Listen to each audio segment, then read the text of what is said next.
저는 그 후보자가 제출한 자료를 토대로 증여세 탄로라든지 또 건강보험법 위반이라든지 또 말바꾸기라든지 여러 부분에 대해서 제가 문제 제기를 한 바가 있습니다. 그래서 이 부분에 대해서 후보자께서 그대로 인정하시고 재발 방지나 이런 부분들에 대해서 말씀을 하셨으면 됐을 텐데 외교부를 통해서 주로 그 문제 제기에 대해서 법적으로 하자가 없다, 아무런 문제가 없다, 뭐 이런 식으로 해명을 하시고 반박을 하시기 때문에 오늘 이 자리를 통해서 사실관계를 확인을 하고자 합니다. 일단 후보자와 후보자 가족 실정법 위반 사항에 대해서 제가 후보자한테 받은 자료에 근거해서만 5가지 정도의 지적사항이 나왔습니다. 아마 역대 고위공직자 장관 후보자 중에서 이렇게 실정법 위반에 대한 논란이 있어도 후보는 굉장히 찾기 어렵지 않았나 이렇게 생각이 듭니다. 그 부분에 대해서 어떻게 생각하세요? 네, 존경하는 이태기 의원님 지적에 대해서 그 위장 전입 문제 그리고 세금 체납 문제에 대해서는 저희가 깊이 반성하고 사과를 드립니다. 그렇지만 나머지 부분 부동산 투기라든가 뭐 논문 표절 문제라든가 이것은 전혀 사실이 아니라는 점을 말씀드리고 싶습니다. 부동산 투기나 논문 표절은 제가 말씀드린 적 없고요. 그러면 제가 일단 위장 전입에 대해서 조금 질문을 드려보겠습니다. 그 정동 아파트로 위장 전입할 적에 전입 신고를 어떻게 하셨습니까? 제가 조금 도움 말씀을 드릴게요. 그 후보자께서 거기 위장 전입해서 전입 신고를 동사무소에 하셨을 때 그 당시에 주민등록법 시행령에 따르면 그 전입 신고서의 전입지 세대주와 전 거주지 세대주의 확인을 받도록 돼 있습니다. 그러니까 그때 전입지에 그러니까 정동 아파트의 세대주에 이름을 누구로 쓰셨습니까? 의원님, 이게 17년 전의 일이고 제가 그 17년의 대부분은 외국에서 생활을 한 관계로 그 당시에 그 기억이 굉장히 흐립니다. 그래서 제가 기억을 못하는 부분에 대해서는 좀 굉장히 죄송스럽게 생각합니다. 다만 제가 그 상황을 다시 회상을 했을 때 기억이 나는 게 저희 은사님께 의논드린 부분. 그다음에 그 은사님이 누구신가요? 이 아파트의 전세권자인 심치선 씨 맞습니까? 아닙니다. 저는 그러면 어쨌든 그 신고를 하셨기에 누구라고 썼을 겁니다. 왜냐하면 그 후보자와 후보자의 장녀께서 여기에 위장 전입을 하신 다음에 한 달 후에 다시 후보자의 배우자와 나머지 가족들이 또 위장 전입을 이쪽으로 합니다. 그렇기 때문에 2차례에 걸쳐서 한 달 간격으로 전입 신고를 해야 되기 때문에 전입 신고서에 누가 여기에 전세권자나 이 세대를 관리하는 자가 누구인지 그거를 제가 볼 때는 후보자와 후보자 배우자께서는 알고 계셨을 거라고 생각이 들거든요. 이거를 모른다면, 왜냐하면 이때 전입신고서에 세대주를 명기하지 않으면 전입신고가 안 되게끔 돼 있습니다. 그러니까 17년이라도 모르겠다.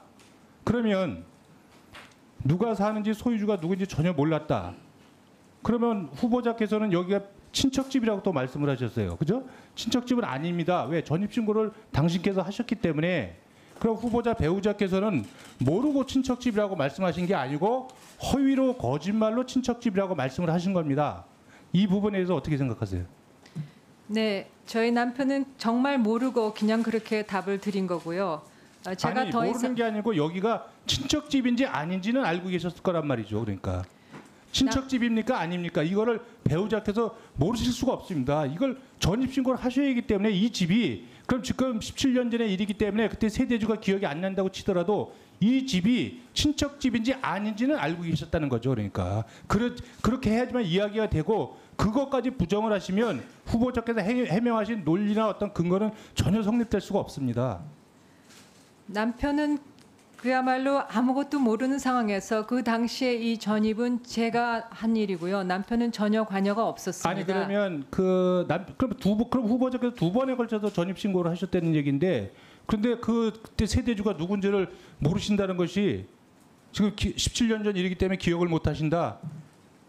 그리고 친척집인데 남편이 모르고 한 얘기다. 근데 누군지 전혀 모른다.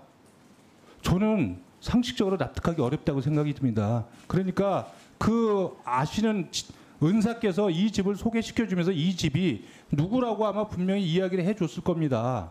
그 부분에 대해서 저는 국민들께 솔직하게 말씀을 해주시기 바랍니다. 저는 위장 전입이요, 상황에 따라서 국민들께서 이해할 수 있는 범위도 있다고 생각합니다. 불가피한 측면이 있을 수도 있다고 생각이 듭니다. 그러나 그 부분에 대해서 말을 바꾸고 만약에 국민들이 납득하지 못하는 논리로 해명을 하시는 부분이 더 큰 문제라고 생각이 들거든요. 어떻게 전입자 그걸 거기에 세대주를 쓰지 않으면 전입신고를 할 수가 없는데 어떻게 그런 해명이 가능하느냐. 이 부분이 제가 상식선에서 이해할 수 없기 때문에 제가 이 질문을 드리는 겁니다. 말씀해 주시기 바랍니다. 네, 의원님, 정말 제가 제 기억이 그렇게밖에 못 미치는 것에 대해서 정말 죄송스럽게 생각합니다. 저도 좀 더 기억이 났으면 좋겠습니다만 정말 기억이 나질 않습니다. 너무너무 죄송합니다. 그러면 이 정동 아파트가 그동안에 이화여고에 전학이나 입학하기 위한 그 조직적인 위장 전입의 소재지로 쓰였다는 거는 이제 언론에 발표가 됐습니다. 그 당시에 모르셨습니까?